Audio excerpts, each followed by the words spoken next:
No mai, haere mai. Welcome to the More Than Theology podcast.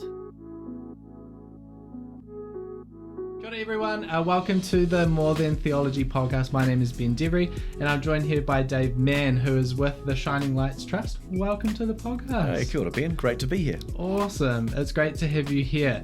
And so why don't you just share a little with us, Dave, who you are, who Shining Lights Trust is, and I don't know, just for fun, maybe your favourite colour. Go Fantastic. Okay. Favourite colour is blue, always has been. Nice. So matches my eyes, that's nice and easy. But so I'm married to Heather. We've got 4 boys aged 14 down through 7. Awesome. I hail from South Taranaki, where my mum lives, and my wife's family, parents live there, and some siblings as well. Cool. But we've lived in Tauranga the last 11 years. Okay. In terms of ministry things, about 30 years since I went to Bible college now. Yeah. Late Law College, and then spent 7 or 8 years in outreach ministry, 9 as a pastor in Singapore, and back in New Zealand for 11 years. Cool. The current work is under the banner of the Shining Lights Trust. Great. So we're a strategic think tank that look at the outreaching efforts of the church as a whole to identify gaps and bring innovation into those spaces. We don't mind who does the innovation. The mission that we feel is to see that it happens. Okay. And who gets credit or whose name it's under makes very little difference. Cool, man. But so got about probably 15 different innovations that we've done the last decade, along with a ridiculous amount of travel. So that's us. Yeah. That's you. Cool, man. That's awesome. So primarily we're going to talk about evangelism today. And so I thought we'd just start with a bit of an icebreaker. Who is your evangelism hero? Now, this could be someone from the Bible, or it could just be someone today or in the past that you really look up to. Go for it. It might sound cliche, but it is Jesus. Okay. Yeah. Why is it Jesus? Because he's a conversational expert. Okay. And so if we analyse him rather than from a teaching moral point of view, if we look at his ability to relate to people as individuals, he has no set method for his communication. Whether a person is pre-faith or faith, the methodology is the same. He engages conversations with an ear open to the Holy Spirit. Cool. He identifies people's motives. He relates differently to people who are interested, like Nicodemus, as compared to people who are suspicious and untrusting, like the Samaritan woman, through to people who are truly hostile, like those asking him awkward questions, who he just fobs off rather than even engaging with them. Right, okay. He knows how to tell a story that he never explains to a crowd. We often miss that. I think that's pretty wise. He knows how to say nothing. He knows how to talk about people to their face without them knowing for sure that they were the ones that he was talking about. Right, okay. But he also knows how to get to the heart of a matter and to discern a situation and to help a person take a step forward in their journey of faith from where they are. That's so cool, man. just from a skill and relational point of view, he's truly the man. Quite separate from our faith, by which, of course, we believe by faith that he's also the man. Yeah. So, Bro, a great answer. 10 out of 10. You can't go wrong with Jesus. I'm Jesus. sure Jesus of Nazareth is stoked with that answer, so well done, Jesus. Cool, man. So let's launch into some questions. Some less cool questions. I feel like that's it. I feel like someone's got value out of that. Jesus. If you've got value out of that, leave a like, leave a comment, subscribe. We love it. Cool. So I've got some questions here. I'm going to ask you a few questions. So when it comes to evangelism, Dave, a lot of people would rather do a Jonah and run 1,000,000 miles away. You are not like that. So were you always enthusiastic about evangelism, or was it something that you grew into? I would say that people want to run 1,000,000 miles because we've created a concept of evangelism that is divorced from the approach of Jesus. Okay. So we created this subculture where people would even get evangelism training and seminars on Saturdays, whereas this should be the key topic of the pulpit. Wow. And I'd put to you that the primary responsibility of any person leading any organisation is to know the mission of the organisation and to lead in it. And the New Zealand church, for a lengthy period of time, came to this crazy situation where pastors would fob off evangelism, which is a part of the mission. Make disciples is the better statement of it. and put that on a Saturday seminar. And I think the challenge to this is, what if we were to take the topic of love, which the Bible talks a lot about, and say, okay, let's do some seminars on Saturdays about how to love others, and we'll never talk about that in our pulpits again, right? Which would be ridiculous, right? So I think first of all, we kind of miss the point. Every pastor is responsible to lead in the mission of the church, and if they're not willing to do so, then it might sound a bit harsh, but they should step aside, because they're out of line, you know. But secondly, I think that we turned evangelism into a method, and the word became synonymous with confronting a person on a street who didn't want to listen to you, to tell them your version of the truth.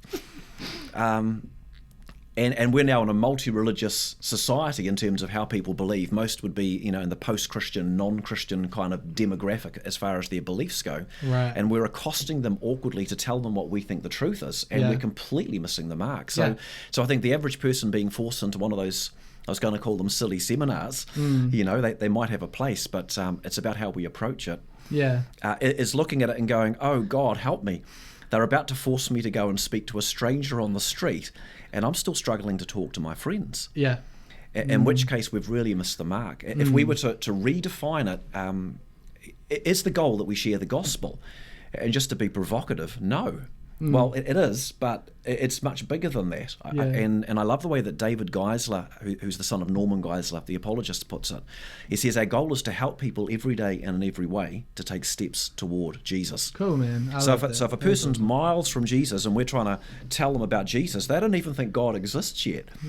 You know, is this really going to make sense to them? So if with a conversational approach like Jesus, we begin to ask questions, it's the heart motive that needs to be applauded. I want to encourage a person toward faith in Christ, but we've got to bring it back and find where they're at and help them take that next step. Yeah, that's awesome. How would you, like, you said taking, like, steps. Like, so, I mean, what do you see, how does that practically look? Like, how would you help someone take some steps towards Jesus? Yeah, I mean, for me, I was discipled, came to faith in my teenage years, and I was discipled into this church culture where evangelism was telling people kind of a script, and it never really gelled for me, and it always felt awkward. And so I had this God changed my life.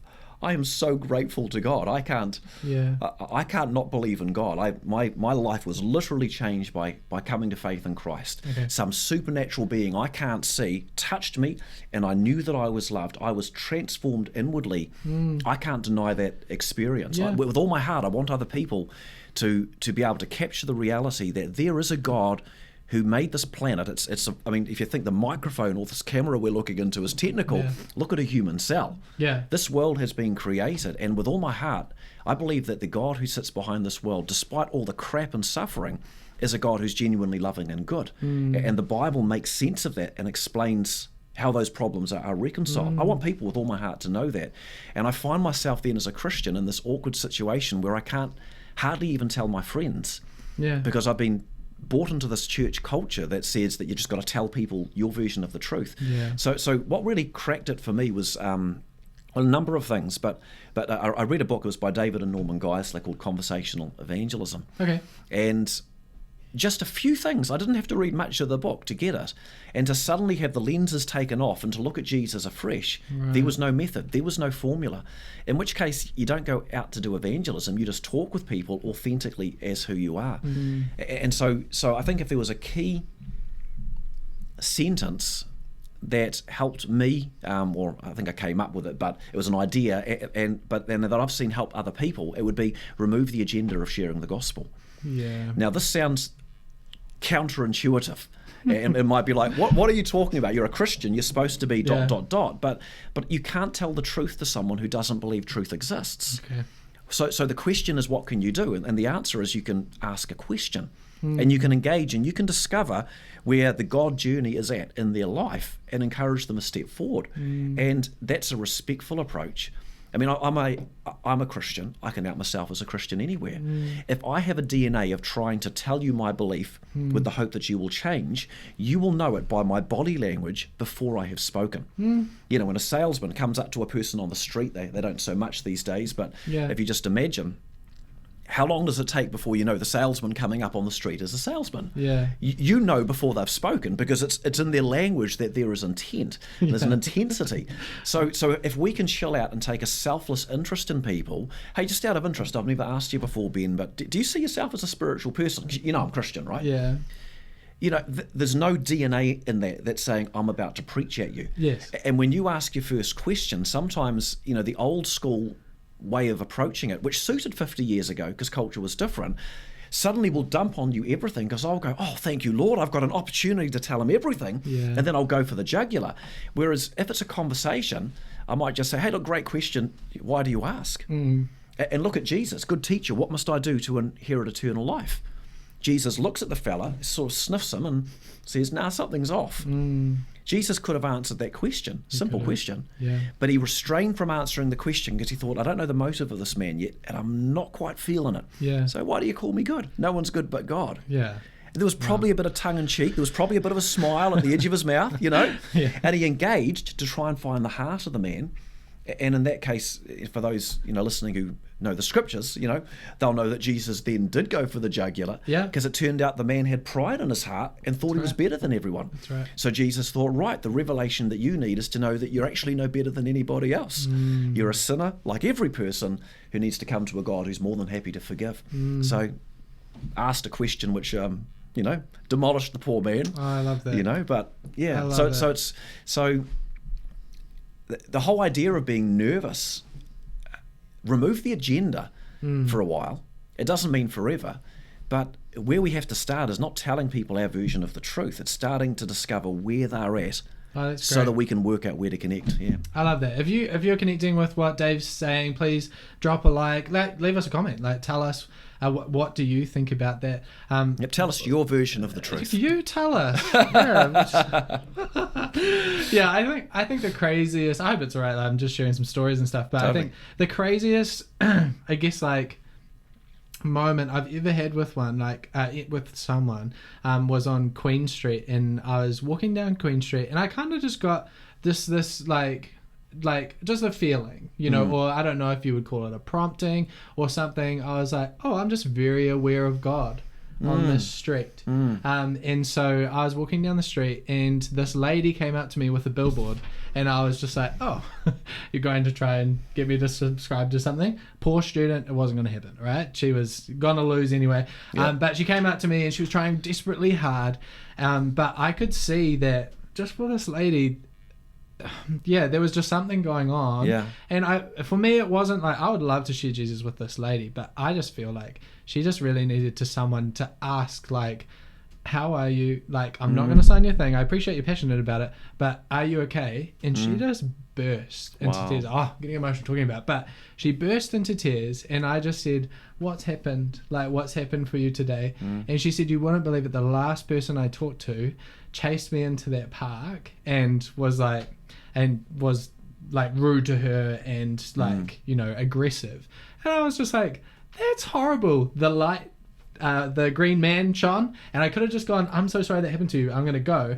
But I just said to her, would you like to cross the street with me? And she was like, just crying. And I was looking around I'm like, oh my gosh, people are going to think I've done something, you know, but I was just trying to be kind as I crossed the street with this lady.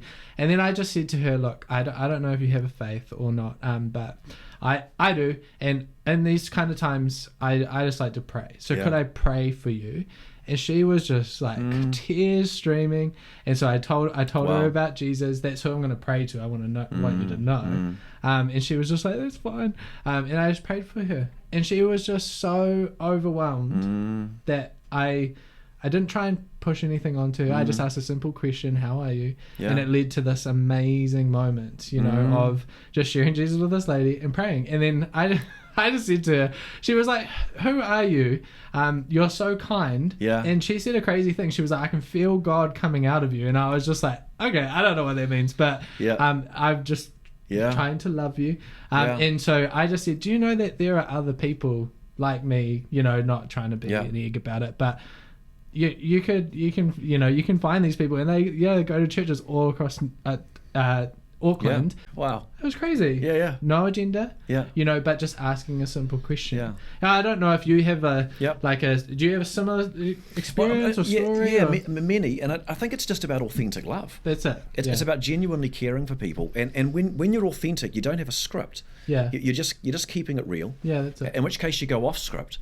And you can have a person like I remember a guy asking me just outright, Christians believe everyone goes to heaven, right? Yeah. And it was in a certain circumstance, and it was awkward, right? Yeah. An awkward question, and so I said, well, that's awkward. Mm. In other words, when people think, what would I say? Because that's a really hard question.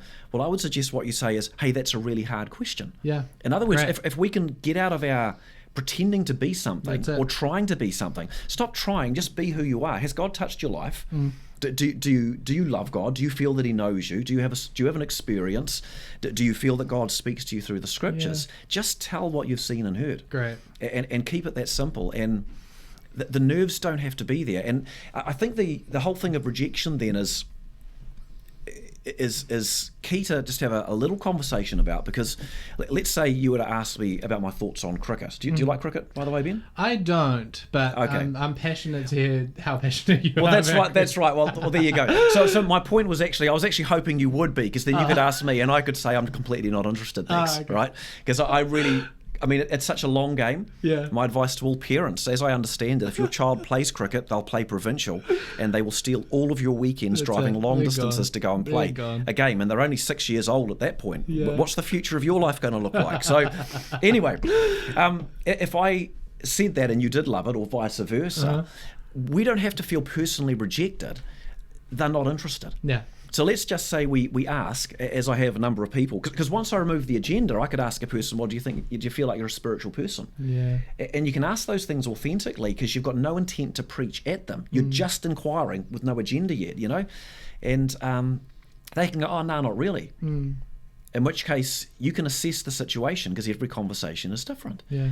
In which case, that's not a personal rejection. They don't want to talk about spiritual things. Yeah. I had a guy one day, intelligent, is actually a government guy, okay. And he's just don't want to talk about religion. Yeah. He actually put the boundary in, and I'm like, sweet, and just respected the boundary. He later asks a question about religion. That's great. Because he saw that I could keep a boundary. But I've had other cases where, on that same question, one lady, I asked her, actually it was a Sunday morning, I picked her up, hitchhiker, are you going to church? She said, oh, no, totally not into religion. Okay. So I said, oh, well, why is that? If I was trying to get my little message through, why is that? This would be me setting her up like the volleyball, and now I can spike it, and I did the gospel. No, just a genuine question. Yeah. Why not? And she could see I had no agenda.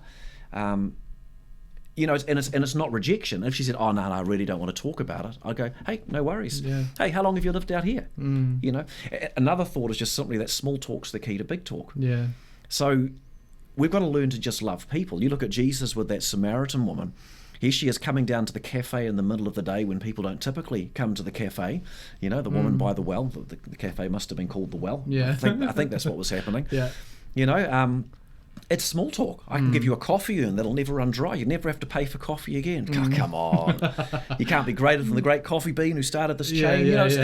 It's a tongue-in-cheek conversation. Jesus had learned how to simply love people. That's it. And to enjoy people with a smile. And if you look at, if we engage people every day with an attitude to simply just lift them, to encourage them, to say something positive. I've got a guy at the moment who's involved with a network of people, and he's just engaging conversations as a Christian believer with a view to lifting them. Yeah. Because to say anything too Christian, because they all know he's a Christian, wouldn't be received. Yeah. And so he's just, in some people's word, you'd call it prophesying, but not like future telling, but just what would God say to this person right now? How can I encourage them? And he's just speaking into their lives. I just think you're amazing. Yeah. The way that you do this, this, and this. There's a God in heaven. I don't know what you think, but I actually think he'd be proud of you. Oh, okay. And he's getting all these amazing reactions from people. Yeah. Because I think it's the Spirit of God is a spirit of life and of encouragement. And that builds trust and builds bridges, so we can keep it chill. I love that, keeping it chill. And there's a lot of freedom in that. And I think if it's okay, like if we're living in a really weird moment. Yeah. Right? Yeah. Which is, and what you're saying, like there's a lot of freedom in what you're saying. But I guess in this moment, we're smack bang in the middle of a pandemic and it's disrupting life. and worldviews and all sorts of stuff. How do we find freedom in evangelism in this crazy time? I mean, Jesus exhibited amazing skills for hostile environments. So first of all, when it comes to certain questions, which we hardly even want to mention here, what's your opinion on this or your view on that? Yeah. Sometimes it's just a case of, oh, look, I don't mind. Anyone can have their view. We've got to learn how to sidestep it. Okay. Jesus refused to reply certain questions. He replied questions with questions. So there are topics that can become controversial and it can kill a conversation. Yeah. So we've got to become experts at engaging people we fundamentally disagree with in everyday conversation. Yeah. And I think that's actually called being a Christian in a secular society. Yeah. It's no different. So avoid the trouble issues. What was the other part of your question, sorry? Honestly, Dave, I'm just listening to the sound of your voice and it sounds great. Oh, fantastic. But I think the question I had was like, how do you find freedom in like a culture that we're finding there's just more and more limitations, on actually what we can and can't do, whether that's we can't cross a border or we can't do sorry, thank you. And with COVID and all of that, totally. I mean, the other is, I guess, that if we avoid the controversial topics, I think we just share hope. Okay, great. Hope and positivity. Yeah. And just, this is still a great country. Yeah. For starters. People are scared. I think some of that's a little bit silly, but people are scared, so people are more open. And our data, we get hundreds of thousands of people look at our web stuff. We engage intentionally online at Easter and Christmas and throughout the year.